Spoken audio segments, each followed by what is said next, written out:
my daughter was born, and then my son was born, and things got worse and worse. And there was one spate of violence which was very bad, and I tried to go back when my daughter was 3. I mean, it was always very bad. I've had broken face, broken ribs, you know, a lot of broken bones. I became an expert on homeopathy medicine called Symphytum, which is a bone healer.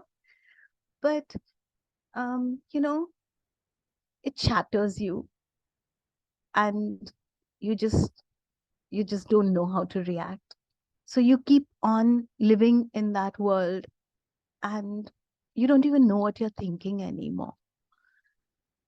And then slowly, um, you start shutting away from a lot of things. You start shutting off from yourself, from your emotions, from your world, from your people. And it was when my son was born, so I tried to go back, and then I was sent back here, and then he realized that I don't have that kind of support at all. So the violence became far worse. And my son was born. My son was born normal, but slowly, after seeing all that violence, he stopped speaking. He went into this own world of his. He would speak to himself. By the time he turned 5, he had to be put into a center for children with learning disabilities. Not because he had any disabilities, but because there was so much trauma in his mind that he couldn't accept the world around. So he went into his own little world of the mind. When that happened, that was like a wake-up call for me.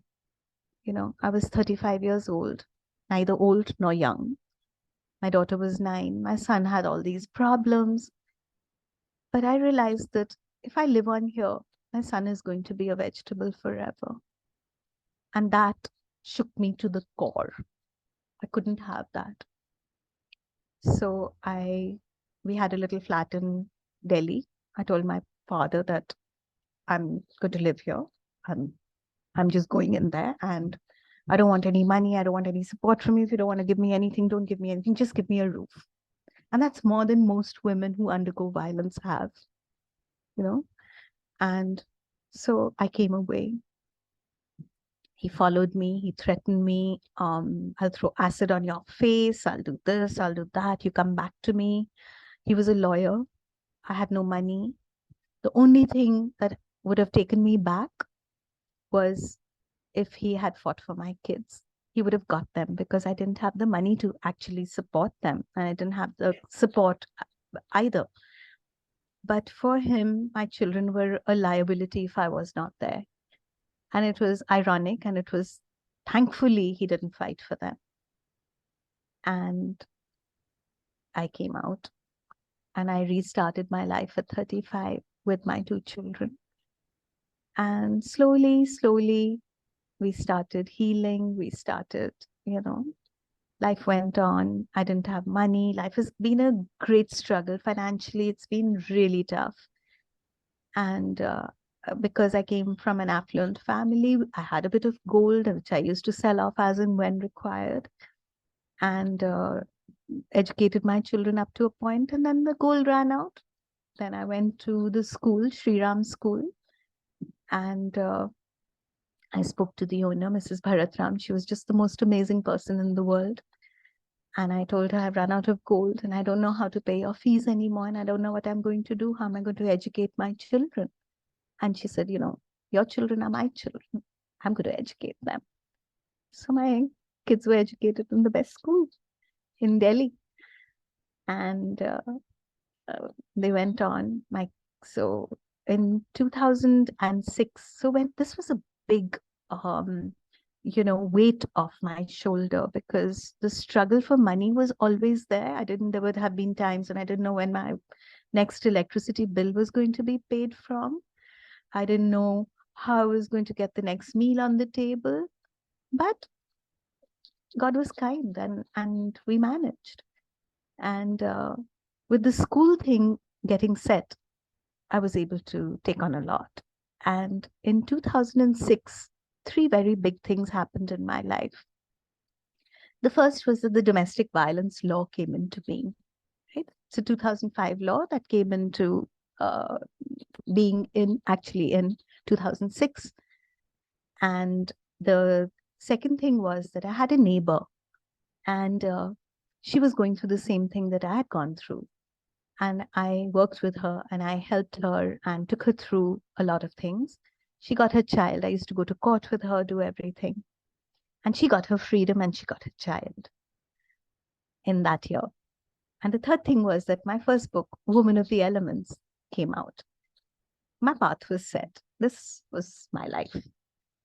So I started these 3 journeys of helping other women, of writing, of everything. And today, we've come a very long way. So my daughter was 9 when I left. My son was 5. I never thought my son would finish class 2.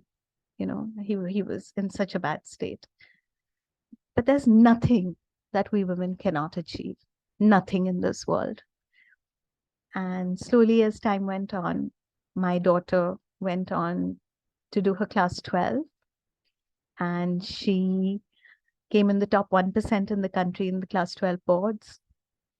She got into St. Stephen's College in the general category, which is so difficult, and did English honors. She received the Shevening Scholarship from the British government, went on to do her master's in gender studies, and her dissertation was in domestic violence. And she came back and was one of the youngest ever consultants to the government of India in the Women and Child Ministry. And she worked on policy for destitute women in that particular assignment. And now she works with policy. She's also, works on the trust with me. She's a trustee on my trust. And my son, I told you about him. He was, put in the center for children with learning disabilities. Slowly went on to do his open schooling. Through open schooling, did his class 12 through Sri Ram School and did very well.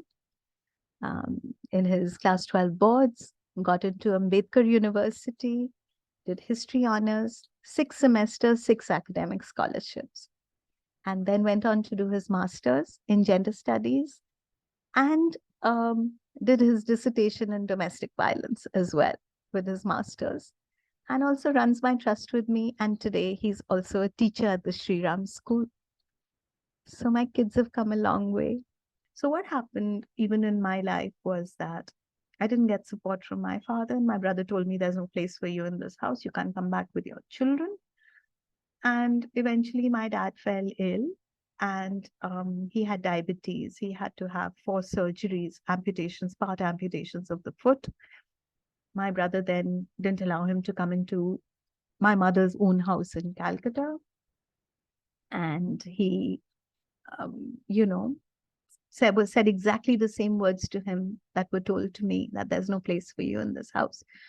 Ultimately, my parents came back to me, and it was my daughter and me who took him through his surgeries and his problems. And he passed away in 2021.